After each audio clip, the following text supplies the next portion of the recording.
발작을 일으킬 만한 액션을 취했을 경우에는 엔캐리 트레이드가 발생할 가능성도 있다. 그래서 이런 부분들은 지표상으로 지켜봐야 되지만 이거는 기대감이 좀 반영이 될 수 있는 부분인데 저는 AI 쪽입니다. AI 쪽을 왜 기대를 하고 있냐면 지금 AI는 우리나라가 후진국입니다. 정부 주도 하에서 AI를 집중 투자를 하고 육성을 한다 그러면 의외의 성과가 빨리 나올 수도 있다. 왜? 우리는 전통적으로 IT에 강하고요. 또 그다음 우리나라 사람들 성향 자체가 빨리 하는 걸 좋아하고 눈치라든지 이런 게 굉장히 빠르기 때문에 어느 정도 선에만 도달하게 되면 생각보다 빨리 따라갈 수 있다고 저는 보고 있어요. 제가 이제 강조하고 싶은 거는 소통입니다. 근데 이 소통은 산업에 대해서 끊임없이 본인이 공부를 해야 된다는 겁니다. 그리고 편견을 버려야 돼요.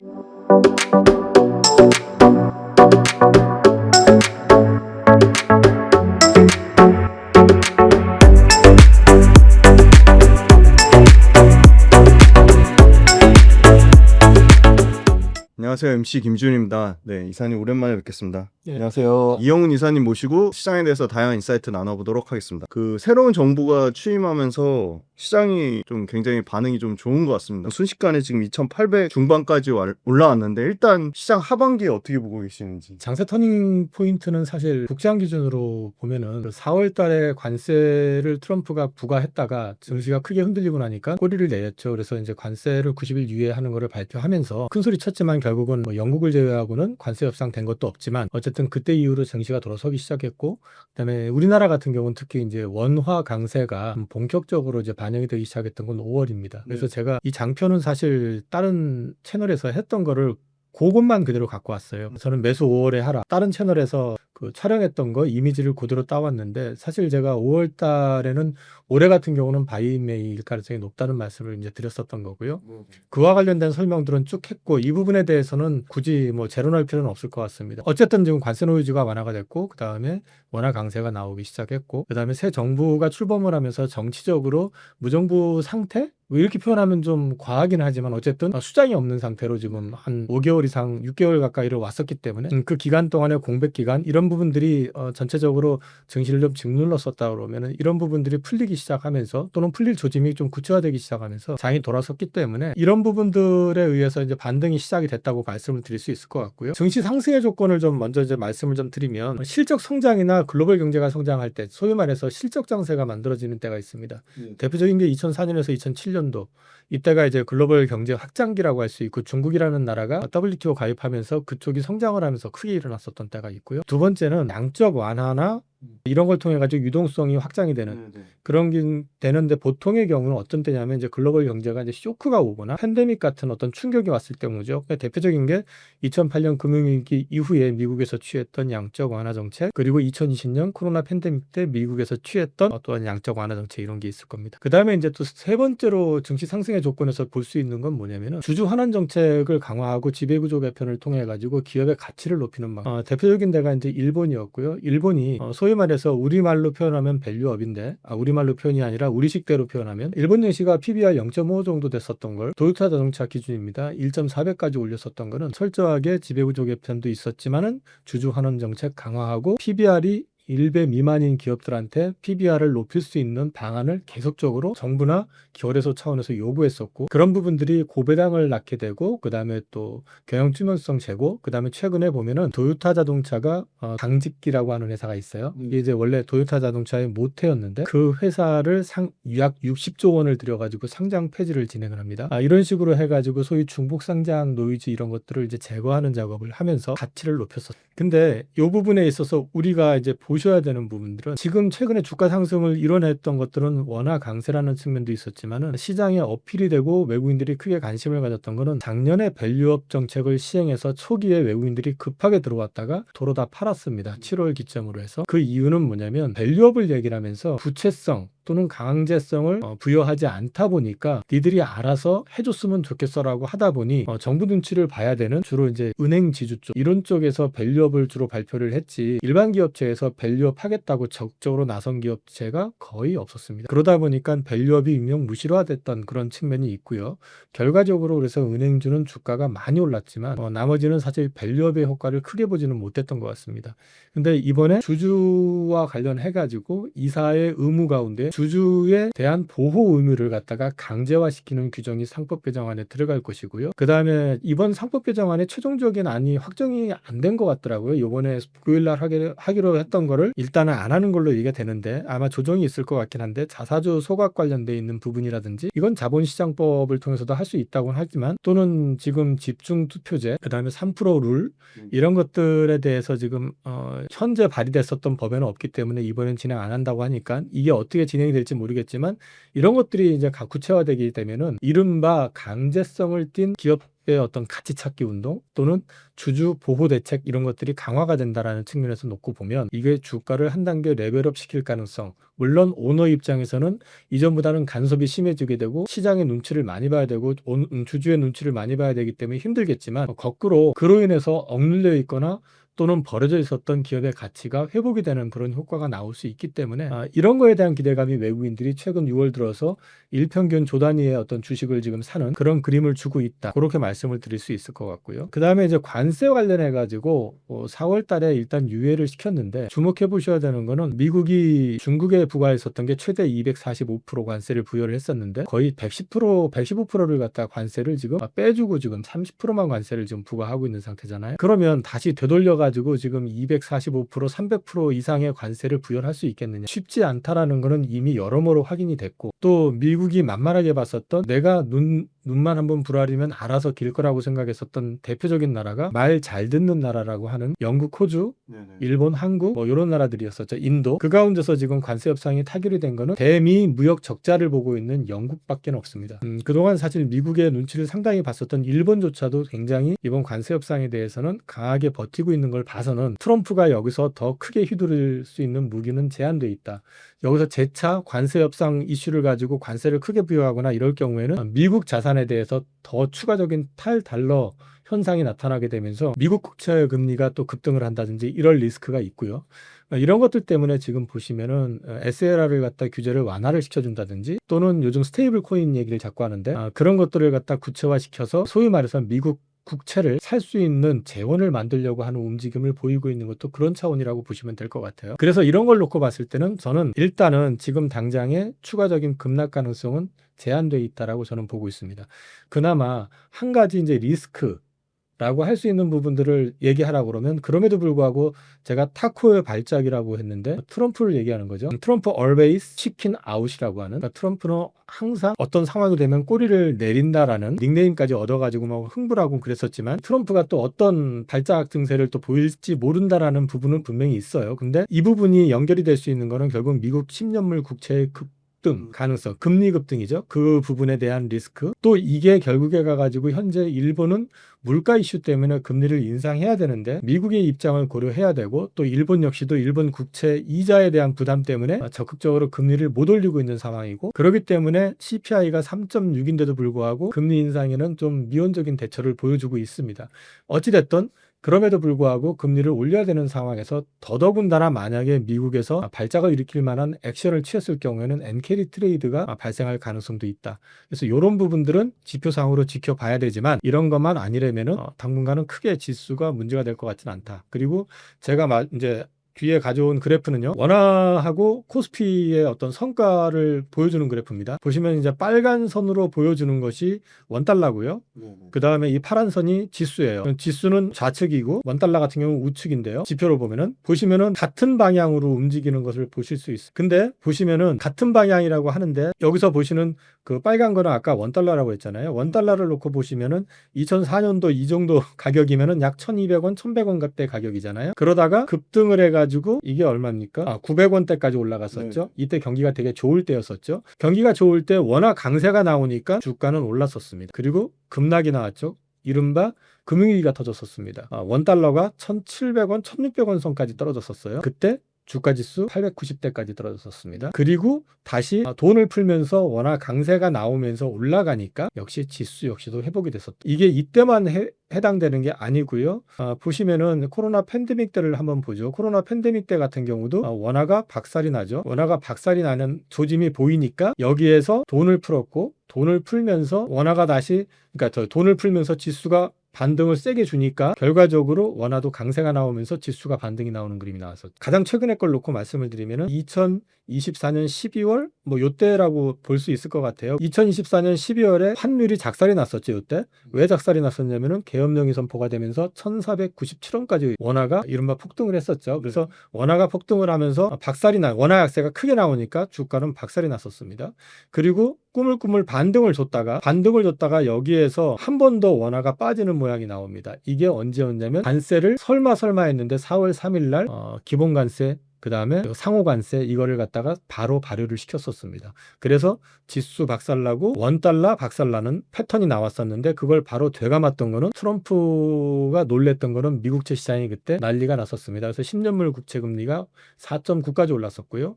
그러다 보니까 자기가 바로 관세 유예를 발표했었던 거고 그러면서 원화가 강세로 돌아서면서 5월 초에 소위 말해가지고 증시 역시도 강하게 돌아섰다. 그래서 원달러하고 코스피의 흐름은 원화 강세가 나올 때는 통상적으로 코스피가 강세를 보인다라는 측면으로 이해를 해서 보신다 그러면은 조금 더 이해가 좀 쉽지 않을까 싶습니다.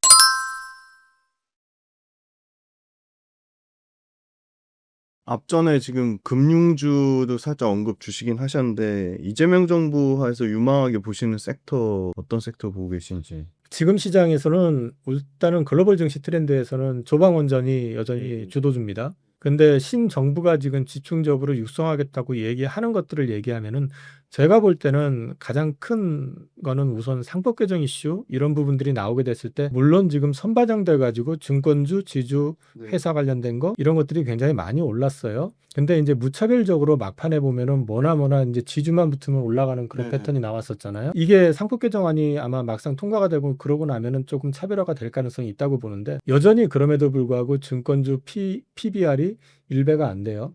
0.7배 올라온 게 그 정도 선되고요. 지주회사 역시도 보면은 0.5가 안 되는 게 여전히 많습니다. 그래서 이게 좀 차별화는 되겠지만은 어쨌든 이쪽에서 밸류업이라고 하는 것들이 반영이 될 것이고 이것 관련해 가지고 재밌는 거는 최근 지금 업종 중에서 가장 심하게 두들겨 맞은 거는 품목관세 25%를 두들겨 맞은 자동차입니다. 버려져 있었던 자동차 업종이 어저께 보면 현대모비스가 10% 이상 올랐었어요. 그건 역시 마찬가지로 이 이슈로 해서 올랐던 겁니다. 역할이라는 게 그렇게 크다. 더더군다나 현대차그룹은 지배구조 개편 이슈가 또 남아있다. 그런 부분들을 놓고 보신다 그러면 이쪽이 가장 클 것 같고요. 두 번째는 이거는 기대감이 좀 반영이 될 수 있는 부분인데 저는 AI 쪽입니다. AI 쪽을 왜 기대를 하고 있냐면 지금 AI는 우리나라가 후진국입니다. 글로벌 랭킹으로 보면 10위권이다 뭐다 하는데 사실 5위권 밑은 사실 랭킹이 의미가 없어요. 상대 자체가 안 됩니다. 지금 사실은.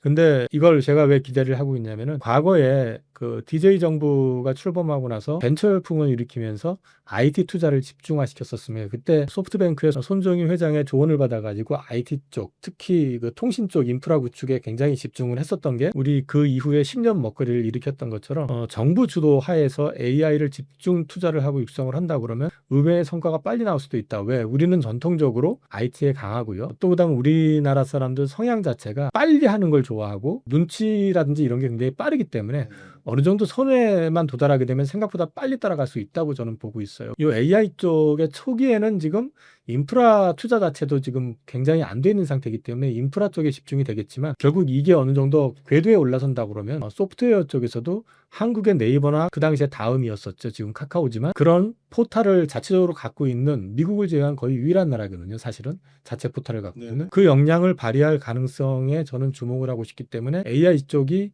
아마도 이게 또 돼야지만이 사실 우리나라가 차후 또 10년에 대한 기대감을 가져갈 수 있다. 그렇게 말씀을 드릴 수 있고 이제 인구 노령화, 고령화는 기본입니다. 여기에 지금 미국이 중국을 지금 때리다 보니까 그와 관련해 가지고 아무래도 중국에서 개발된 기술 또는 중국을 통해서 만들어지는 CDMO 뭐 이런 쪽에 대해서 견제, 규제 이런 것들이 강화될 가능성이 높다라는 측면에서 보면 우리나라 바이오 업체들이 생각보다 숨 쉴 수 있는 룸이 많아질 가능성이 있다. 그래서 저는 요 정도를 우선 좀 말씀을 드릴 수 있을 것 같고요. 맞아, 뭐 금융주 이런 쪽은 제가 금융업을 평생 업으로 살아왔지만은 개인적으로는 우리나라 이 얘기하면 안 될 것 같은데 하여튼 뭐 그렇게 선진화되어 있다고 생각을 하고 있지 않기 때문에 그 부분에 대해서는 저는 생략하고 있습니다. 언급 안 주신 거 중에 원래 문재인 정부 때부터도 강조했던 게 신재생이잖아요. 신재생은 어떻게 보세요? 신재생에 대해서는 가능성에 대해서 뭐 안 된다 된다를 말씀을 안 드린 이유가 뭐냐면 그쪽 시장에서 성장을 하려고 그러면 국내 시장보다는 글로벌 시장에서 커야 됩니다.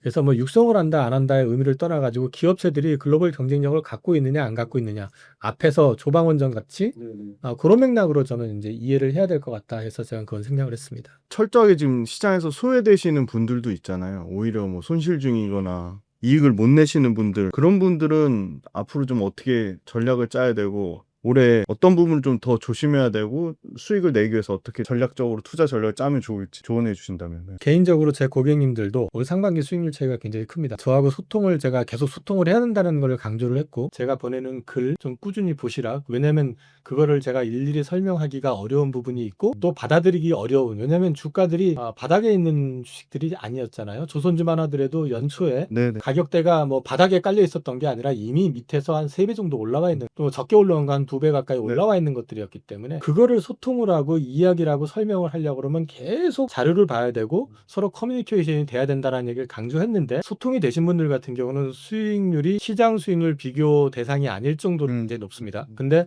안 하신 분들은 그냥 그대로입니다. 그래서 제 고객님들 그래요. 제가 이제 강조하고 싶은 거는 소통입니다. 근데 이 소통은 제가 내 관리자하고 소통 맨날 했는데 그런 차원의 소통을 얘기하는 거 아니에요. 뭐 사, 뭐 팔아, 이게 소통은 아니에요. 소통이라고 하는 거는 산업에 대한 이해를 하셔야 된다는 얘기고요. 네. 산업에 대해서 끊임없이 본인이 공부를 해야 된다는 겁니다. 그리고 편견을 버려야 돼요. 왜냐면 내가 가지고 있는 게 최고다라는 환상을 갖고 있는 이상에는 시장을 보질 못합니다. 항상 보면은 삼성전자 최고라고 생각했던 사람들은 삼성전자만 바라보게 되는데, 그러면 삼성전자만 바라봤던 사람들이 올해 지금 시장에서는 완전히 소외가 되는 거죠. 똑같습니다. 옛날에 조선주 저건 주식도 아니야라고 했던 게 옛날에도 아니에요. 불과 2년 전만 해도 조선주 쳐다도 안 봤던 섹터거든요. 저런 걸 왜 사냐 그러고 제가 2년 전에 조선주 강수장 나온다고 했었을 때 그 당시 댓글 보면은 제가 처음에 방송 시작한 지 얼마 안 됐을 때 보면서 2차 전지 때문에도 열받았지만 그것 때문에 열 진짜 많이 받았거든요. 좀 죄송한 얘기인데 개뿔도 알지도 못하는 것들이 말하자면은 이 산업의 어떤 변화 트렌드를 전혀 이해를 못하고서, 근데 제가 이 말씀을 드리는 거는 이 산업의 변화를 이해하려면 본인들이 공부를 그만큼 하셔야 된다는 얘기예요. 그래서 이 소통이 되게 중요하다. 이거는 사람하고 소통도 중요하지만은 이건 여러 가지 자료에 대한 공부를 많이 하셔야 된다는 거고요. 시장의 큰 그림이 어느 쪽으로 가고 있는지를 보셔야 된다는 얘기를 하고 싶고요. 그 다음에 이제 앞으로의 어떤 리스크 역시도 마찬가지입니다. 소통이 되게 중요해요. 정부하고 맞서지 말라고 그러잖아요. 정부에서 못하게 규제를 하는데 그쪽은 무조건 된다라고 고집을 부리는 거 역시도 넌센스죠. 소통을 안 하고 있다는 얘기인 거죠. 정부에서 키워주겠다고 하는데 웃기고 있네 해버리는 것도 역시도 마찬가지로 자기 편견인 거거든요. 그래서 소통을 말씀을 드리고 싶고요. 두 번째는 이제 일본 시장을 놓고 봤을 때 이거 매크로 지표 중에서는 일본 국채 시장이 변수가 될 수 있어요. 일본 국채 시장의 그 국채 수익률인데, 특히 일본 보험사 같은 경우는 일본 국채 20년물, 30년물 국채 수익률을 되게 중요시하는데요. 일본 국채 20년물 기준으로 했을 때 2.5가 넘어가게 되면 사실은 엔캐리의 시그널이 나올 수 있는 텐데 이번에 넘었었어요 사실은요. 그리고 40년물인가가 이번에 3.5, 4 근처까지 갔던 것 같은데, 그러면 시그널이 나온 건데 문제는 엔달러에서 지금 144엔 정도기 때문에 아직은 조금 룸이 있습니다. 근데 만약에 엔달러가 135엔대를 근처로 강하게 어떤 빠지는 그림이 나오면서 일본 국채 금리가 올라간다 그러면 엔캐리 트레이드가 좀 발생할 가능성이 있습니다. 그게 발작을 일으킬 건지 아니면은 그동안 좀 과하게 올랐었던 지역에서 돈을 좀 빼가지고 일본으로 돌아오거나 아니면 좀 여력이 되는, 예를 들어서 우리나라 같은 경우는 저는 엔캐리 트레이드가 아주 세게만 맞지 않는다 그러면 크게 데미지는 입지 않을 거라고 보는데, 왜냐하면 이것도 이제 정책의 연속성을 전제로 말씀을 드리는 거예요. 상품과정 해놓고 갑자기 안 해버린다 뭐 이래버리면 얘기가 달라지는 겁니다. 근데 이제 어쨌든 그런 것만 아니라면은 우리보다는 이제 오히려 미국이나 이런 쪽이 좀 데미지를 많이 받을 수 있다. 그래서 엔캐리 트레이드 관련돼 있는 거, 국제시장 금리, 그다음에 엔화 동향을 좀 체크할 필요가 있다. 그 다음에 이제 미국 국채 시장에서 이제 발행은 어차피 재정 적자, 무역 적자 때문에 증가를 할 거예요. 그때 채권 수익률 문제를 보셔야 됩니다. 채권 수익률을 크게 점프를 시킬 가능성이 있는 건 트럼프 발작. 또 한 가지는 변화를 줄 수 있는 요인 중에 하나는 이제 스테이블 코인하고 SLR 규제 완화. 이 부분이 이제 변수가 될 수 있어요. 근데 이제 이거는 만약에 제대로 안착이 되고 SLR 규제 완화가 성공적으로 된다고 그랬을 경우에 수요를 늘릴 수 있다는 측면에서는 오히려 국채 수익률을 안정화시킬 수 있는 측면이 있는데, 이게 제대로 안 된다든지 이렇게 돼서 노이즈가 발생이 된다든지 이럴 경우에는 미국채 수익률의 어떤 변화에 따라서 좀 충격이 올 수도 있다. 이게 그것만 변화가 있는 게 아니라 앞서 말씀드린 것처럼 또 엔달러 쪽으로 영향을 주고 또 엔캐리에 영향을 줄 가능성이 있기 때문에 이걸 같이 보셔야 된다. 그리고 이제 마지막으로 하나는 트럼프 여전히 이제 어떤 발작을 일으킬지 모른다. 이게 트럼프 이건 항상 보셔야 됩니다. 분명히 이전보다는 좀 힘이 빠지기는 했지만 트럼프에 대한 부분들 바보가 아닌 이상에는 나부자비로 못 휘두를 거라고 생각은 합니다만 어쨌든. 그리고 또 한 가지는 최근에 중국에서 시진핑 동종 관련해서 노이즈가 좀 있어요. 이 부분이 돌발적으로 발생하지 않고 자연스럽게 넘어가는 거라면 상관이 없는데 어떤 돌발이 이슈가 발생했을 때는 좀 단기 충격은 있을 수 있다. 그래서 그 정도는 체크를 해 보셔야 될 것 같고요. 투자를 이제 못 내시는 분들이 한테는 제가 강조하고 싶은 거는 한 가지 더 말씀드릴 게 있네요. 네. 그거는 뭐냐면 지금 시장의 성격은요. 앞서 지수가 올라가는 어떤 패턴에서 보시면 실적장, 유동성장, 이제 하나가 밸류 네네네. 재평가 말씀드렸잖아요.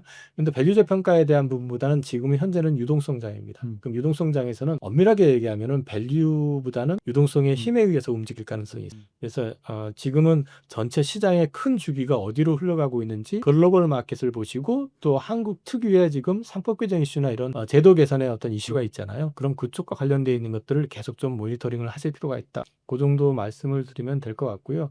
어느 섹터 투자해? 라고 물어보신다고 그러면 뭐 다 말씀드린 것 같아요. 그거 저는 여전히 조방원전, 바이오, 그 다음에 밸류업 관련되어 있는 쪽, 이런 쪽에서는 기회가 여전히 있을 것 같다 말씀드릴 수 있을 것 같습니다. 두 가지 짧게 질문 드리고 싶은데요. 한 가지는 그럼 말씀하신 유동성 장세라는 걸 개인 투자자분들이 좀 확인할 수 있는 어떤 지표가 있는지랑 상법 개정되면 진짜 현실적으로 이사님 보시기에 코스피 지수 뭐 5천 얘기 뭐 이재명 시대 5천 시대 얘기 나오는데 현실적으로 지수가 어느 정도까지 올라가실 수 있다고 보세요? 유동성을 체크한다는 거는 심플합니다. 네. 원화 강세 나오면서 외국인들 사들어오는 거 보시면 돼요. 이미 들어오고 있잖아요. 네. 6월 들어오면서 오늘도 한 5천억 가까이 거래소에서 샀던 것 같은데 네네. 평균적으로 지금 어제까지는 한 1조 원 가까이 이렇게 네. 들어왔죠. 원화 강세가 들어온다는 얘기고, 이 원화 강세 들어오는데 갑자기 그 삼성전자 외국인 수급 보시면 5월 말까지는 거의 사는 거 없었어요. 근데 6월 들어와가지고 갑자기 일 단위로 막 200만 주, 네네네. 500만 주 막 네네네. 사고 있잖아요. 네. 그러면 삼성전자가 갑자기 좋아져서 사는 걸까요, 그게? 지수 베팅인 거죠? 환율 베팅. 환율 베팅인가요? 네네. 환율 베팅이라는 얘기는 결국은 유동성에 베팅을 하고 있다는 얘기예요. 음. 그러면 왜 유동성에 베팅하느냐? 원화가 더 강세 나올 것 같아요. 첫 번째. 두 번째, 상법 개정 이슈가 나오면서 정부 차원에서 주가 관리, 이거는 단순히 주가 관리를 하겠다는 게 아니라 기업의 가치를 갖다 찾게 만들어 주겠다라는 네네. 의지를 보여주고 있다는 거죠. 그럼 그거에 대한 기대감 때문에 들어오는 거예요. 근데 이게 처음 아니에요. 작년에도 사실 1월달 밸류업 정책 발표했을 때 외국인들, 제가 알고 있기로는 상반기에 10조 이상 들어왔어. 근데 그 돈이 도로 다 빠져나가서 문제지. 근데 이제 이번에도 마찬가지일 겁니다. 그게 된다고 그러면은 이게 꾸준히 자금이 유입이 되면서 가치를 높일 건데 뭐 또 흐지부지 되거나 뭐 이러면은 이제 그만큼 또 고통을 시장에서 겪게 될 가능성이 있다. 이제 그거는 염두에 두셔야 될 것 같고요. 4천, 5천 잘 모르겠고요. 솔직히 말씀드리면. 네네. 근데 전제는 둬야 될 것 같아요. 글로벌 증시에서 어떤 쇼크가 발생하거나 이런 게 없어야 된다. 그 다음에 법 개정 이후에 집행하는 데 발생할 수 있는 어떤 저항, 내지는 개정하는 단계에서 발생할 수 있는 저항이 있을 수 있겠죠. 그런 부분들, 이런 것들이 크지 않다면은 명분은 충분하다. 그래서 밸류업은 될 수 있을 것 같다. 얼마나 될 수 있겠느냐라고 물어보신다면은 여러 가지 변수가 있을 것 같아요. 네. 기업의 어떤 밸류업을 하는 데 있어가지고 당장에 통할 수 있는 거는 지금 모 그룹처럼 자녀에게 지분을 넘기기 위해서 별도 회사를 하나 만들어가지고 기업이 그룹이 거래하는데 중간에 껴가지고 하는 일 없이 그냥 그 안으로 통과하면은 수수료 10%, 뭐 8%, 뭐 이러면서 네네. 돈을 갖다가 조금 몰아주게끔 이런 식으로 쿠션을 쳐가지고 기업을 키워가지고 얘를 갖다가 나중에 활용을 해가지고 지분을 네네. 키우는. 그 옛날에 보면은 또 BW나 이런 거 비상장 네네. 상장전과 발행해가지고 유명하잖아요. 그 S그룹은 20억 가지고 기업 승계가 됐잖아요. 어쨌든 네네. 나중에 물론 그 상속을 받는 데는 세금을 더 많이 내긴 했지만 어쨌든 간에 과거에 보였던 그런 패턴이 불가능해진다는 거죠. 이 과거의 패턴이 불가능해진다 그러면 상속이나 증여를 하거나 이렇게 할 때는 정상적인 패턴으로 갈 수밖에 없어요. 그와 관련돼 가지고 출구를 정부 차원에서도 어떤 식이든 만들어줘야 된다는 거죠. 옥죄 놓고 나서 하게 되면 또 다른 편법이 나올 수밖에 없어요. 출구를 만들어줘야 된다는 거는 요번에는 지금 당장 시행 안 하는 걸로 발표가 났던 것 같은데 배당소득 분리과세 같은 네네. 경우는 기본적으로 붙어야 될 가능성이 높다라는 게 개인적인 생각입니다. 대주주들이 왜 배당을 안 하느냐? 배당해봤자 금융종합과세 맞아버리면 50%가 네네. 떼입니다. 여기에 더해가지고 건보료 같은 거 천문학적으로 붙어버리죠. 그러니까 할 이유가 없고요. 배당 많이 주게 되면 주가가 올라가게 되는데 주가가 올라가게 되면 상속세를 그만큼 또 많이 내야 돼요. 많이 하게 되잖아요. 그래서 동시에 진행하려고 하는 거는 PBR 1배가 안 되는 상장기업 같은 경우는 PBR 0.8배에 준해가지고 아마 상속세를 매긴다라는 법도 발의가 되는 것 같아요. 상속세법으로 해서 개정은 아니겠죠. 세법 개정안 얘기가 나오는데 이런 것들을 종합적으로 놓고 봤을 때는 저는 배당소득 분리과세도 결국은 가야 될 길 아니겠느냐. 그렇게 보면은 고배당 주는 기업들 배당 수익률 뭐 8% 9% 나오는 그 상식적으로 말이 안 되죠. 꾸준히 그렇게 준다 그러면 은행 이자가 지금 뭐 3%가 안 될 텐데 정기예금이 그건 말이 안 되죠. 그러면 그것만 놓고 얘기하면은 최소한 물론 주가라는 건 변동의 리스크가 있다 하더라도 5%까지는 올라야 되니까 그것만 가지고도 100% 수익이 나야 정상이거든요. 이제 이런 부분들 이런 것들을 놓고 얘기를 한다 그러면은 얘기가 달라질 수 있는 거죠. 삼성전자를 놓고 얘기를 해도 삼성전자가 지금 갈팡질팡하고 있잖아요. 지금 뭐 HBM 맨날 한다고 안 되고 있잖아요.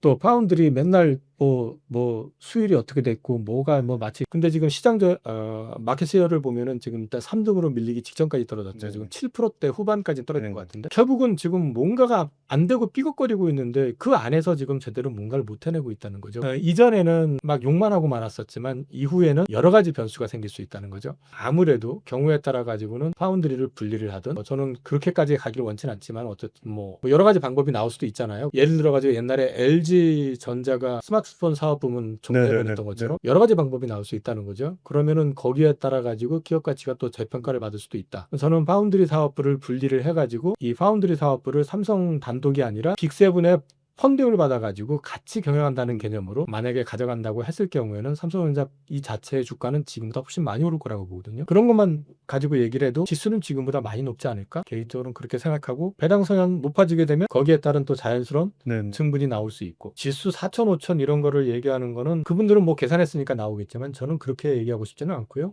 지금보다는 많이 오를 여력이 있다. 그렇게 말씀드릴 수 있을 것 같습니다.